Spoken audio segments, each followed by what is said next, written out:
Hello, good morning. I have a headset too, but mine is better. Mine works. Cool.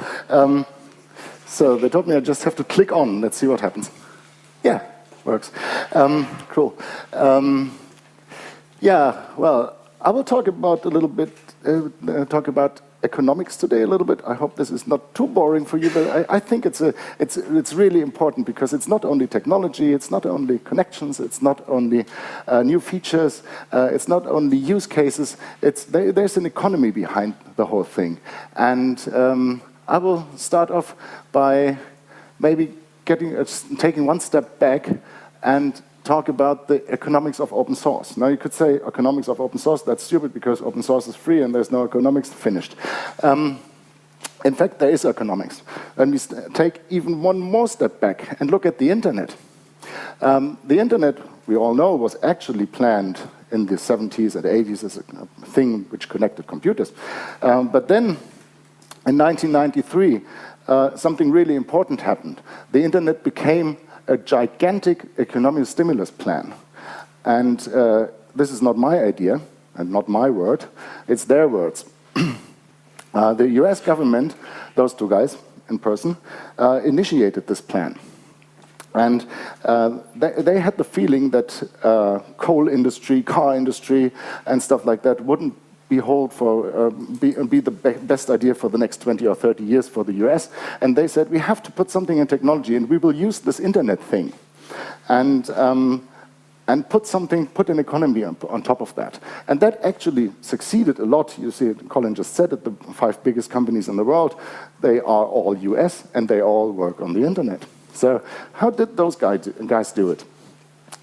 First of all, they took open standards and open source. This is what you see here in the middle, because this was already there. This is what happened between the 70s and the 80s on the internet.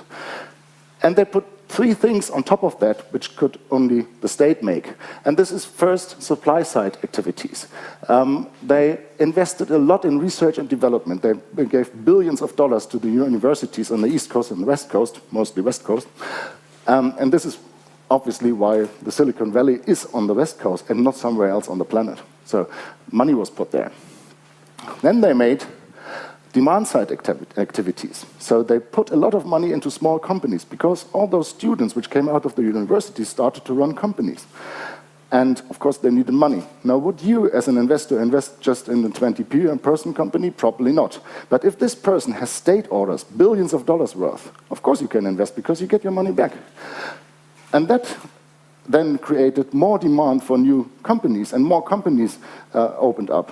And those companies were funded again. And then a giant bubble created, which burst in 2000, but that didn't hurt the internet, it didn't hurt anyone, but only some investors maybe. And then the third thing they did is they built network infrastructure in the US. So they generated cheap and easy internet access for all the people. So the things could be used, which were created. And this all together, the open source and those 3 things, generated the biggest economy, or the biggest part of the US economy, which is still blooming right now. Now, I said open standards and open source were important for that. Why were they? The answer is that open standards and open source decrease investment risk. If you have a standard like SMTP or HTTP, it's pretty easy for you to build a browser, to build an email client, to build an email server, because you can be sure that any other email client in the world will understand you and can work with you. So you enter a market much easier with open source and open standards. And another thing is they gave equal opportunities. Equal opportunities is very important if you have small companies. If there's one big company and you don't have a chance to attack them, then it's not so good. But if you have open standards and open source, everybody gets the same opportunity. And that is very important. Now, the open source story actually was really, really successful in the infrastructure level. And we start here. This is what we had in the year 2000. This was operating systems for servers, IBM. This is what we have today. It's all Linux. There's no IBM left. It's just 1 or 2%. Same thing true with web servers. Here you have Apache. This is the rest, not important. even in today's economy, in the mobile economy, same thing happens. Android operating system growth, much bigger than any else. And of course, in our little field, the content management systems, here you got the content management system, the rest of the world, and here you got Drupal, and there you got WordPress. So it's all, the whole infrastructure is completely open source. And this is what makes it really, really important to keep it up. So we have to do open source. It's not finished. It's not all there. We have to further develop them. We have to make them better. We have to make better things with open source, because this really drives the economy. So what you all do here is really important for a huge economic success. Looking at from Burda, I work at Burda. At Burda, we have something like 11,000 employees, and everybody knows Bunte, and everybody knows Focus, which is our magazines, which is cool and great, but only 2,000 people of those 11,000 work in magazines. 8,000 work at those companies. And those companies are completely unthinkable without open source and open standards.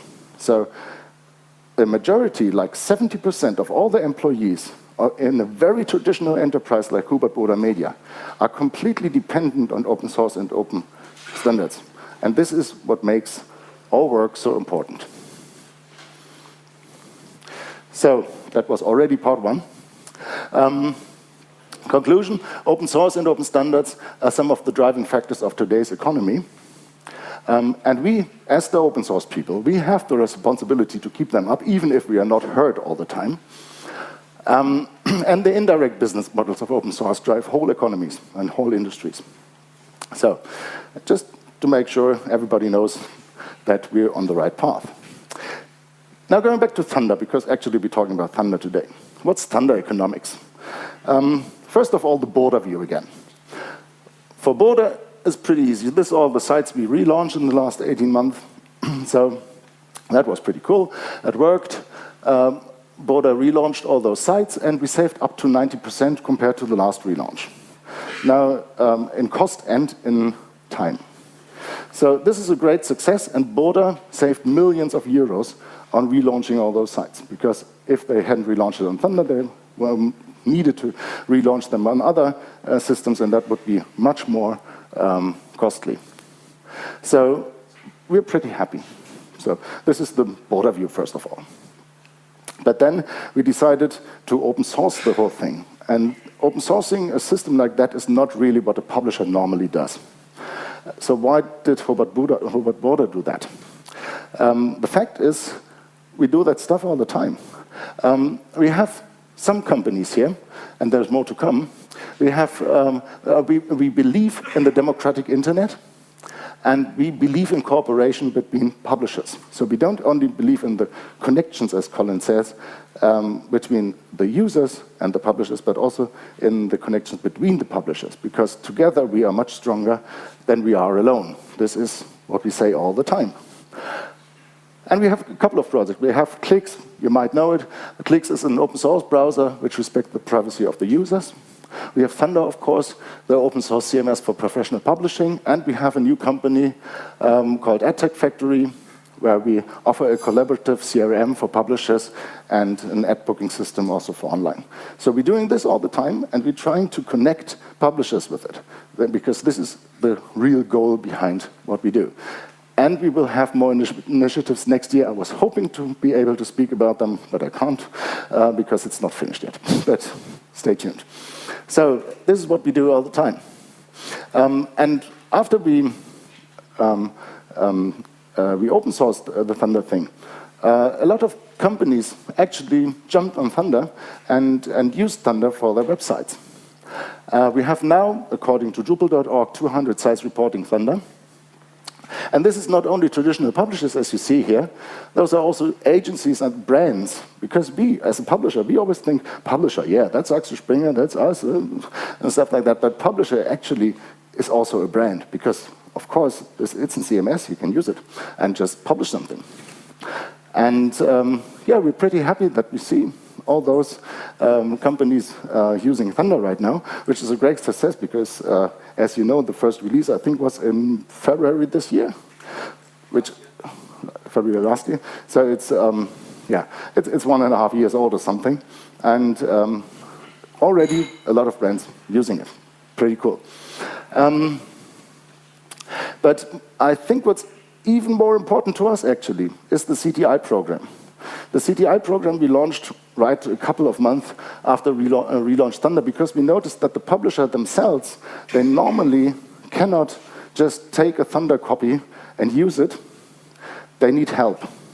So we said, okay, there's a lot of agencies, there's a lot of Drupal shops, and why don't they get a certificate and prove that they can really use Thunder and that they can work with Thunder, and then they go up to the publishers and make money with that.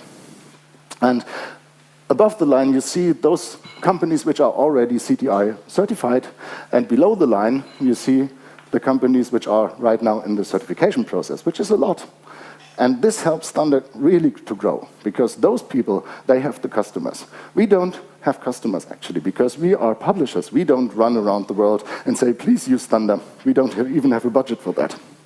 This is what those guys do. And this makes the success, actually.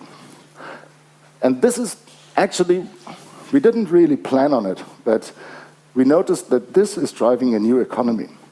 And I'll explain this economy now. And it's a cool economy because it's an economy where everybody wins. There's no losers in this. It's so cool.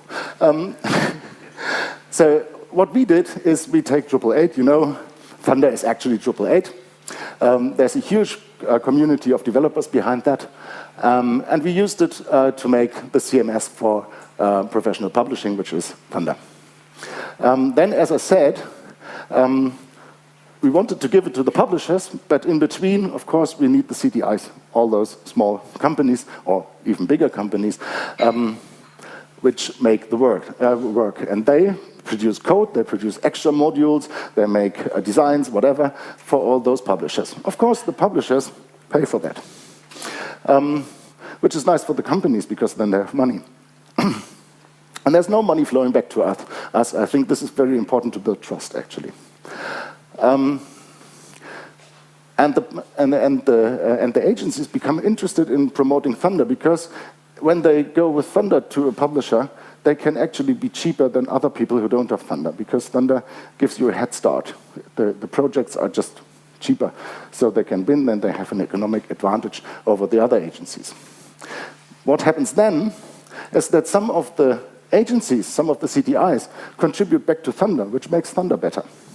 And those agencies also go to the publishers and explain their idea, and sometimes the publishers even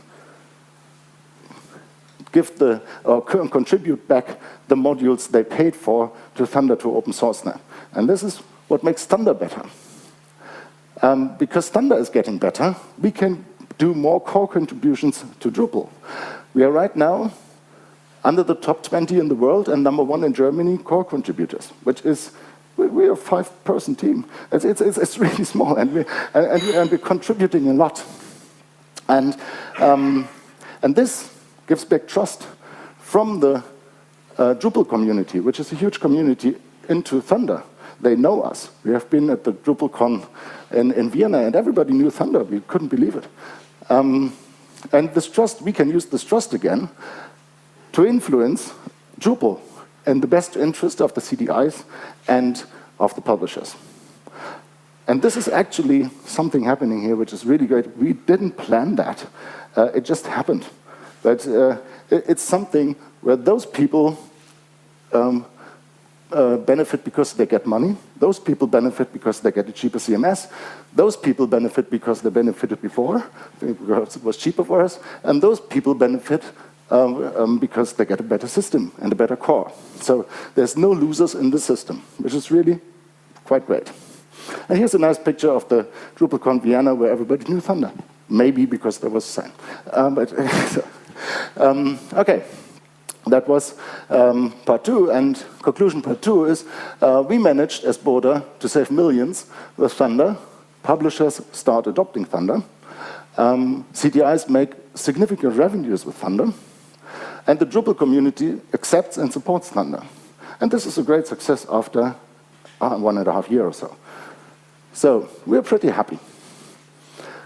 That was the past. Now let's go to the future. What's happening next year? First, great news. For those people who know this guy, Burda continues and even increases the support for Thunder. And we got a new team member, Alex Pott. This is him, and he is, I think, #2 core contributor in the world or so. So right after Dries, and we couldn't get Dries because he's busy, so we got him. Okay, only the second, but he's pretty cool. I mean, he started last Wednesday in the Thunder core team, and we are really happy to have this support because, yeah.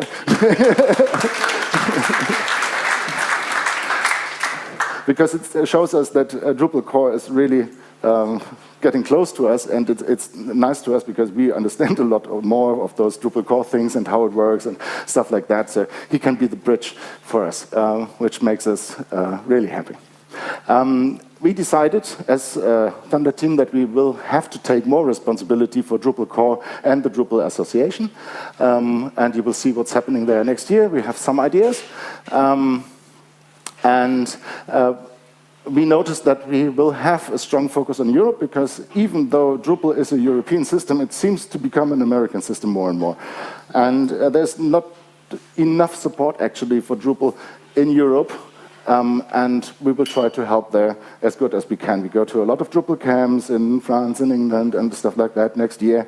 We will support, we will we will try to push the idea of Drupal a little bit more into the foreheads of the people and not only in the back of their minds. This is what's happening with Burda. We also want to, the CDI economy is going pretty well, but it can always be better. And some of the partners asked us, we want to make software which is to be licensed because we have to, because it has to be closed source, it has to be licensed, and we want to sell it under the name of Thunder. Now this is really complicated because Thunder is GPL.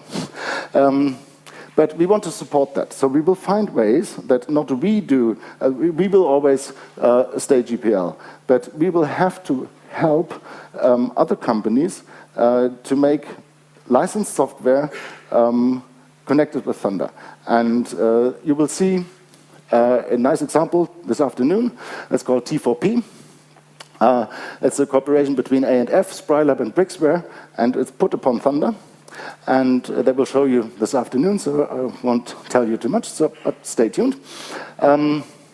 And another thing, what we will do is we will establish, or we will try to establish, this is really complicated in Germany, we already noticed, we will try to establish a non-profit Thunder Foundation, which is aiming to improve Thunder and foster the CDI economy.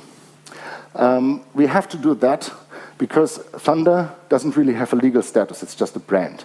And it's residing in a company which is for something completely different.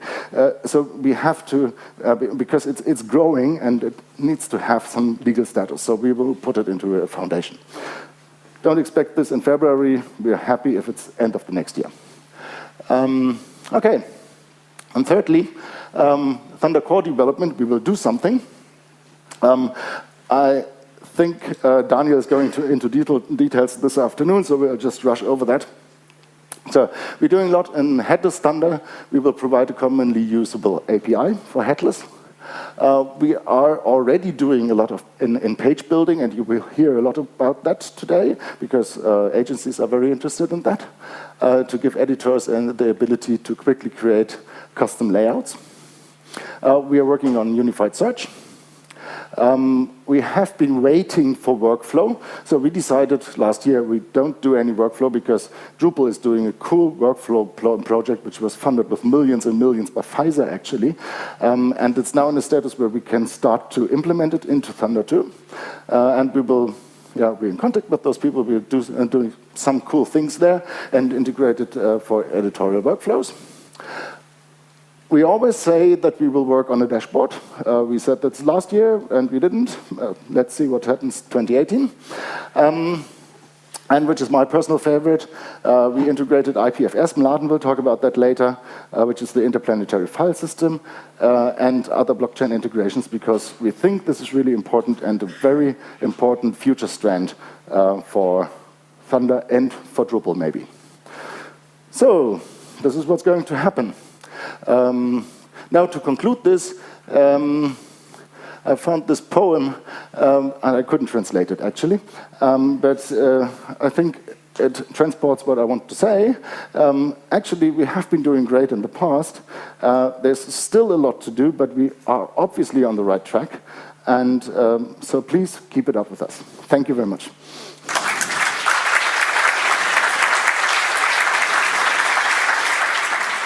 Join the Thunder Coalition now. Spread the word, contribute, and benefit.